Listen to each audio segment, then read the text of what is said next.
speaking our collective heads. I'm Patrick. Yeah, Kevin. And we're here live at the Let's Play Gaming Expo.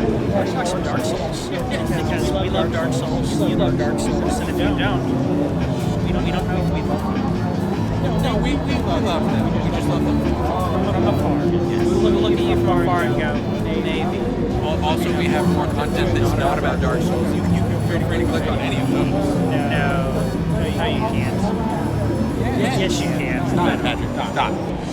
So today we're going to talk about the Crucifixion Woods and the Road of Sacrifices. They're kind of linked in, and it's we've heard about it a little bit. We kind of saw the tail end of the Road of Sacrifices, which leads through the Undead Settlement. It's kind of like the last stop, and everybody that's coming up through there, they get to the broken bridge and they're like. But the evangelists have been reaching back and taking people from the Crucifixion Woods down the Road of Sacrifices, and all of that's kind of linked together. So we think these are kind of one main area. Cornix, we picked up in Cornix, who we picked up in the Undead Settlement, refers to it as the Great Swamp, kind of this whole area. And so yeah, that's what we're going to talk about next. There's a little bit of Fahrenheit bleed through here, but we'll deal with that as it comes. I like your notes on this, by the way. Well, thank you. So the first thing that you encounter when you run up to the bonfire, and you get through a little bit, you've got those little gargoyle guys and the poison spewing guys and stuff. And I don't really feel like there's a lot of lore in that section. That just seems to be kind of... I think it's just kind of diving deeper. And it was kind of representation of more of this darkness and everything that's going on. You refer to them as gargoyles. Are they gargoyles? Are they ravens? What are they? Okay, so they start off... They start off as just kind of these hunchback guys, and then when they're alerted to an enemy presence, then they start to sprout wings and make all kinds of loud noises. During which time you can just run up and chop them into little pieces. Convenience, of course. And then they also have the caster ones, which seem to already be in the state of whatever it is they turn into. Become evolved, whatever. Yeah, they are become gargoyles. Sure. I kept thinking they were some type of raven type thing, but I guess I can see gargoyle. I can see that. I didn't look at the book on those guys. I don't have a whole lot of information on them, but one of the first characters that you encounter is Henri and Horus. Yes. So Henri is great. I was going to say you're playing a female. Right. So Henri is a male. Yes. So He's still great. Henri is a female for me. Right. And she's awesome. And I totally see. Never mind. I'm talking with her. Yes. But Henri says, I don't know how the dialogue is similar for you. It's the same dialogue. Same dialogue. Yeah, very much. We're all. TWIOCH for melee. She basically said to me, we're both kind of doing the same thing. We're both on this journey. We can help each other out. It's kind of that general, similar to in Bloodborne and other games, Dark Souls, where what's the guy's name? The guy who you see at the chapel. He's like, why not? I can help you out. I can't remember the guy's name. You know what I'm talking about? Not really. Anyways, so she's like, hey, you're doing the thing, I'm doing the thing, let's do the thing. And then you go talk to Horus. Good luck in your quest. And Horus goes... That's all he says. And he gives you a gesture. He does give you a gesture. That was cool. I thought that when she was saying, here's the Road to Sacrifices and then Crucifixion Woods, when she describes Crucifixion Woods. They say, below here is Crucifixion Woods. And I got in and I was like, okay, is this it? Is Crucifixion Woods later? I was so confused that, by the time I beat the Crystal Save, and I got to the Swamp, I was like, oh, that was the Crucifixion Woods, where the guys were crucified. That makes sense. Are y'all live streaming? Yeah, we're live. You're pulling over here? Sorry, we're live. Some things happen. Anyways, so I assumed that Crucifixion Woods was there when you go down a road of sacrifices. And two, you see multiple different enemies here. The guys with the big spears just ticked me off because I'm used to like sidestepping a little bit maybe, and they would follow me and then just impale me. Yeah. And then one shot you, right? Just instant death. They got you. I wouldn't know. You wouldn't know? Those aren't a problem. Oh yeah, because You roll through them. You don't dodge. You roll through. Yeah. I should have done And then that. they're easy. I should have done that. I realized afterwards that you could do that. Yeah. So that didn't happen. But those and then the blobby things.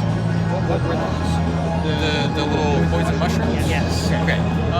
Those we first encountered in Dark Souls 2. I'm not even entirely convinced that they're sentient. I didn't think that they were. They just seem like, because there are multiple plants that exhibit forms of self-protection. Camiocho, please report to the rear CO station. Hobby, also please report to the rear CO station. Camiocho and Hobby. There are different kinds of plants, like in real life, that exhibit forms of self-protection, but they're not necessarily sentient. Like, I mean, a cactus is defensive, Yes. but that doesn't mean that. Venus flytrap. Yeah, a friend of mine got one of those as a gift. I kind of want one. Anyway, but yeah, so these will, like whenever you come into their area, they will kind of move towards sound. And then they will puff out a poison cloud, or they will just kind of die. And those are Hearts cards right there too. And stickers too. Help yourself. Yeah, I didn't know what that was. Yeah, that's cool. So yeah, I'm not sure what their deal is. I don't think they're anything particularly menacing or important story-wise. It's just this is another danger. Then you had the crucified guys, and so what do you think about them? Maybe this is just me because I'm considered a weird, sick individual who plays games like this. But it seemed they were being crucified, but they were angry when you get near them, and it almost seemed in my head canon of the game, I almost viewed it like they're being crucified, but like they want to be there. They're doing this for some type of atonement or whatever it is, because you go there and you're like messing up stuff, fucking up stuff everywhere. What is that? What happens? Messing with their stuff, so they start attacking you. Otherwise, why would someone who is being crucified and can run around like that, why would they stay crucified? I have a different theory. Okay. So we know that the evangelists are the one bringing people down the road of sacrifice. Yes. So what if these were individuals who were crucified and told that they would be able to like ascend to the level of trees? Because we see some people that are like turning into trees and stuff. Crucifixion could be the process by which they become You have a melee match. Please go ahead and and these play are Mango and failed Mojo. experiments, people who were either unable to commit, unable or unwilling to commit to this process. And so Or that the process really doesn't exist and they're just striving for things that don't actually happen. Yeah. So that's another possibility. But and so in that case, they would be their anger would be mostly toward the evangelists and the group that's kind of pushing everybody in this single direction. And so they're going to be angry, hostile, and extremely defensive. So that's what I think as far as those go. And then one of the other enemies that we encounter is the big hat mages. And they can drop. Did you ever get one of the hats? I did. Okay. So they No, I did. I haven't tried it on. well, it looked very nice on you, but that's not the point. The point is that it talks about how the big hat is like a sign of magical prowess, referencing back to Big Hat Logan, obviously. Yeah. And from Dark Souls 1 for anybody that hasn't played. But yeah, Big Hat Logan is like the king of sorcery, basically. And so everyone wants to be Big Hat Logan. And so these are some who are connected to that, and the people that they hang out with have exile armor, and so those, I think, I'm not 100% sure on this one, but I think those are veiled Pharaoh knights who, having been unable to cut it in the Abyss Watchers group, turned to religion. Okay. And so this was the solace that they found, and so I think that they are meant to guard the road of sacrifices and protect the pilgrims as they go from one place to another, because of their robes and their getup. I think that they're associated with the church. The coloring is very similar, and they're not hostile to each other. Sure. And then the big hat, Crystal Sage leads directly. So that's what I think as of the time that I played that, and I've seen nothing to refute it since. I guess, so when you're going through there's another bit that actually Christian talked to us about. Mango, please.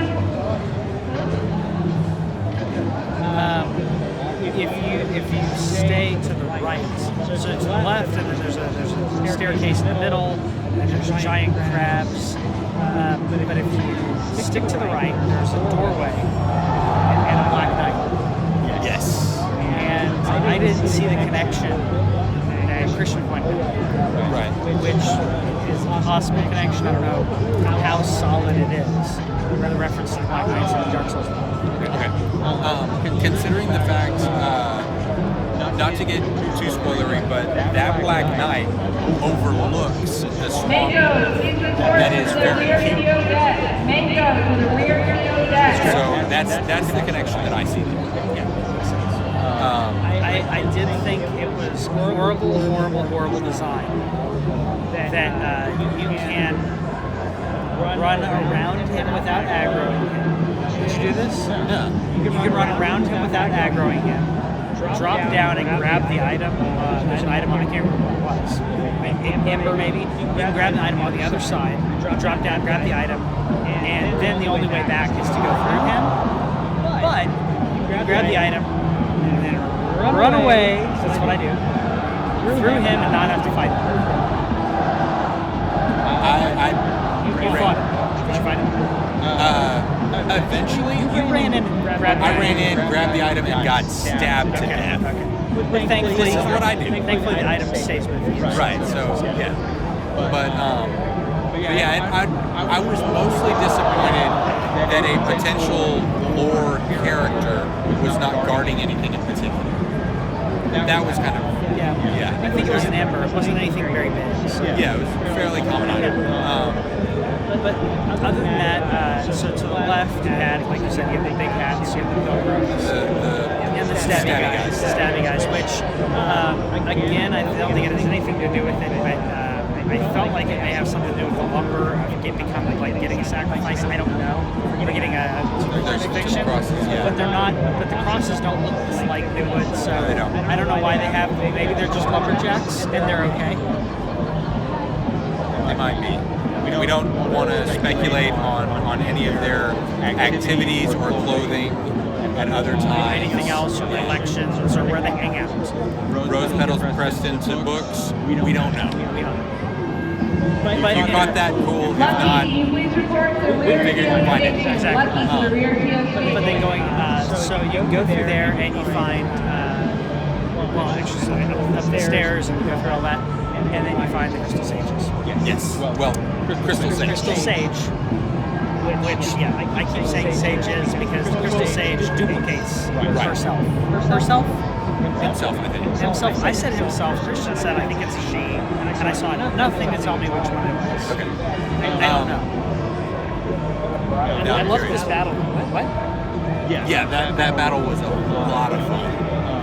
And I also like it's a situation again where the environment informs the battle. Yes. Because if you were just in kind of an open arena type of area, it would be very, very difficult to fight this guy because It has a lot of like direct attacks and like homing attacks and raining down from the sky attacks, and there's a lot of pillars, and so you get behind one of those, or you dodge around them, or you use the terrain to your advantage. The pillars save you. Yeah. If you are aware of your surroundings, you can get around this pretty easy. It's pretty easy. I also really enjoyed the strategy of.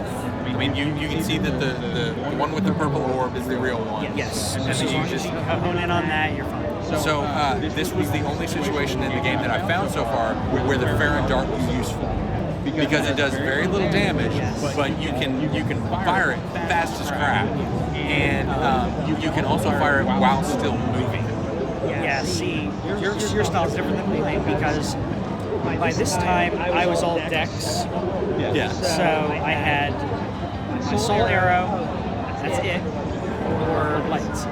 So I had to find out which one was the right one, run up, and attack. So I had a few seconds before the sage disappeared. Yeah. Well, the thing is though, like, because they do the little warpy thing, but they will spawn their duplicates until you hack them to pieces. Yeah. So even if they warp down and up, they will only come up with the same number of duplicates that they had before. So, did you fight Eldritch, by the way? Have you fought Eldritch? I've not fought Eldritch yet. We'll get to that later. We wouldn't spoil it on here. I was just curious. Okay. Because the thing that you don't know, but the thing that I know. Right. And you'll watch this later and you'll be like,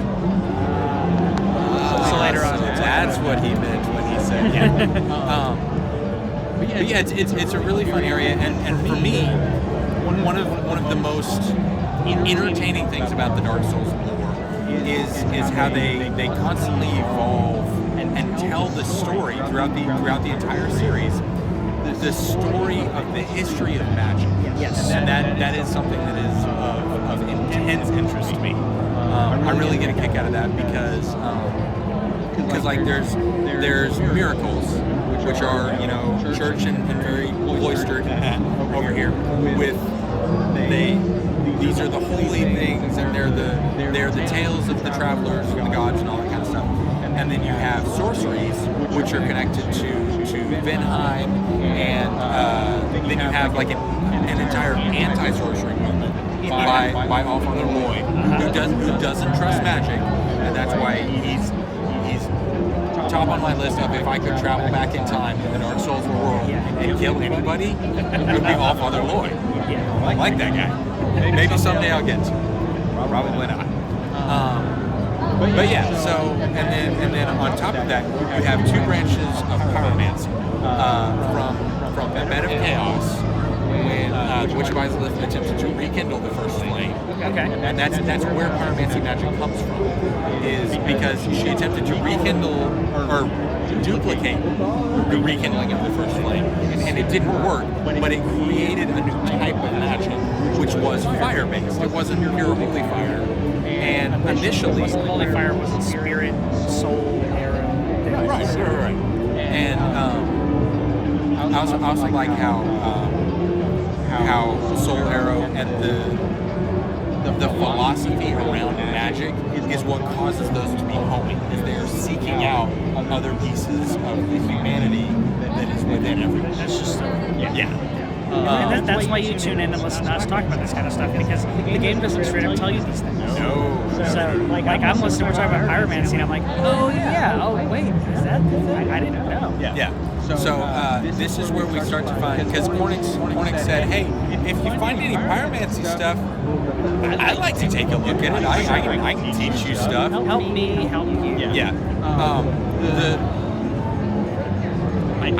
I don't know if this is just an oversight on their part, but okay. So there's pyromancy, which started off as this off-brand of like evil, corrupt magic, but that was very quickly accepted because the Witch of Izalith is one of the ones with the Lord of Souls. Anyway, surely you know all this. But then the poison aspect of pyromancy was a forbidden branch of pyromancy. Okay. I was wondering how that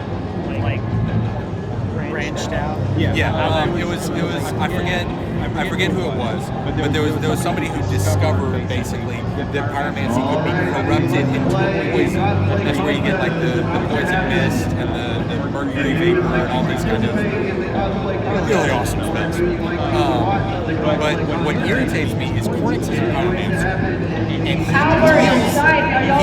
in. Okay, thank you. Cornix is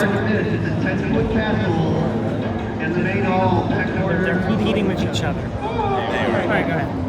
Cornix is a pyromancer, and one of the you pick up the the Great Swamp Pyromancy, which is where he's from. He says that it's the birth of pyromancy.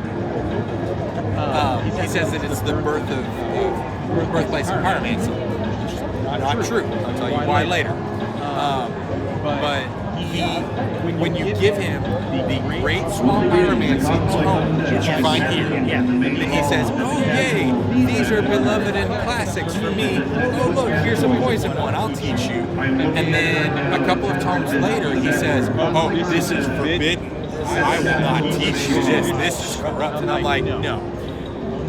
You said the poison was fine. You showed no reluctance whatsoever to teach me poison, which was a forbidden and Yes, it was already poison. yeah, It was already forbidden. Yeah. right. And so this forbidden is okay, but no, that forbidden. And there's no explanation there. I'm hoping there will be one later. I haven't given that tome to anyone.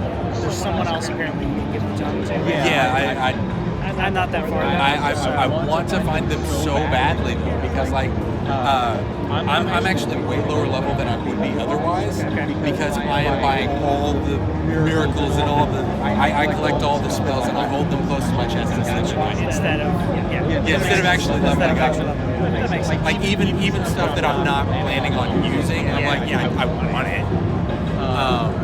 So you get that. The second one that you get is the Sage's Scroll, which is the connection between the Crystal Sage, because I was talking about this earlier, the connection between the Crystal Sage and the Abyss Watchers, the Knights of Farron. Okay, I missed this. Okay, so the Sage's Scroll was a scroll created by the Great Sages, and the two spells that you get from it are Farron Dart and Farron Hail. Named after Farron, Knights of Farron. Yeah. So that's right. So that's the connection between the Abyss Watchers, and that's where I draw a lot of my conclusions as far as the connection between those two. Makes sense. And then the third one that you get is the Golden Scroll, which made me all kinds of happy because Lucille magic is some of my favorite. It's the golden, it's the light stuff, it's where you get the poofy crown, and yeah, it's just wonderful. We're doing this live, so it's a little more sketchy than usual. What else was I going to say? So, I don't know how far we're going. Are we going into the swamp? Not yet. We're gonna because I've established this connection. We're gonna go deep first into the cathedral and then circle back over to we're gonna do the cathedral and the keep next. Okay. And I've just established why we can do both of those and how they are connected. Sorry, you were talking about the resident. I didn't get this one. Okay. Black Knight, we did that. The last thing that I wanted to talk about is Cornix's belief that the Great Swamp is the origin of magic is a little bit confusing, because if you go through Farron Keep and then you'll find the actual Christian will know what I'm talking about. You'll know. There's some things down the road that you find the actual like origins of magic and things. It's a half spoiler. So we're doing a half spoiler there. Right. But in a way that's not really helpful to you. So it's kind of very much in the feel of Dark Souls, because we're only going to give you half the information. You figure it out by watching us later on. And if you do, props to you. But yeah, the last thing that I wanted to touch on is Cornix talks about the origin of magic, and he talks about the magic being drawn to a certain place, because you find more magic, because you find a pyromancy tome, two of the scrolls, the Venheim, I like that guy. He's fun. Wait, which one was that? The guy that's like, you bring me scrolls. Oh yeah, that read guy. scrolls. Yeah. You find And then he orbits gets of mad. Venheim. Yes. Yeah, and he gets, sorry, I forgot the name. He gets mad if you don't bring him a scroll by a certain point, by the way. I don't know if you know about this. So when you find him, and he's like, hey, I'm researching magics and stuff. And you should bring me a scroll. And he says, if I'm going to be with you, you have to promise to bring me more stuff. If you don't, if you reach a certain point and you've not given him a scroll, he bounces. Yeah. Orbeck. So everything's gone. And Orbeck leaves, which makes that the second person who, if you don't play the game the right way, then miss, or you only get to see part of. The other being the guy from the Mount Makers. I forgot his name. Actually, I'm going to play a third one on you. You can't, if you don't interact with Yol in the proper way to get Yuria, Correct. that she doesn't appear if you don't do the 5 free level ups. Yep. No matter how nervous it makes you as a Souls player. True. She will not appear. And then if you heal your Dark Sigil, she will not talk to you anymore. She's gone now. Oh, she Yeah, left. so she was there for a little bit and told me, I don't want to talk to you. She basically said how did she phrase it? Something about like you've turned your back on such a holy, such a gift or something. And I did. And I shouldn't have done it. It was a horrible thing of vanity. I wanted to be pretty, which doesn't even matter in this game. So there's your lesson. If you haven't already done this, don't do it. Do not heal the Dark Sigil. Because you'll cut off Yuria's storyline. So, Yuria's gone. Like for a while, she was just standing there like this, and she would scold me, and now she's just gone. That is unfortunate. So, if you're like me, if you want more of Yuria's storyline, you'll have to play the game again, or continue to watch us, and we'll tell you what happens on that. So, what I was coming back to is the Cornix has a belief. Got a costume contest going on. It's awesome. Cornix has a belief that all of the lands are coming together, and if nothing else, magic is being drawn to this place. We got Orbeck of Venheim. Cornix wasn't far away. We've got Pyromancy Tome and 2 scrolls, and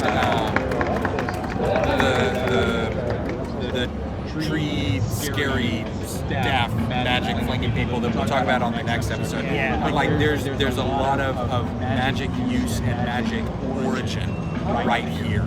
And I believe that the world is actually reforming itself. And that's why you can find places from the original Dark Souls ish in places that they shouldn't necessarily be. And this is our first hint that that's something that's coming. So that's really exciting to me. I enjoy it. So yeah, we're loving it. So tune in next time. Next time we'll be doing, like you said, we're going to be doing the Cathedral. Fair and Keep. Yep. Fantastic. So check us out next time. We'll talk to you later. Have a good one.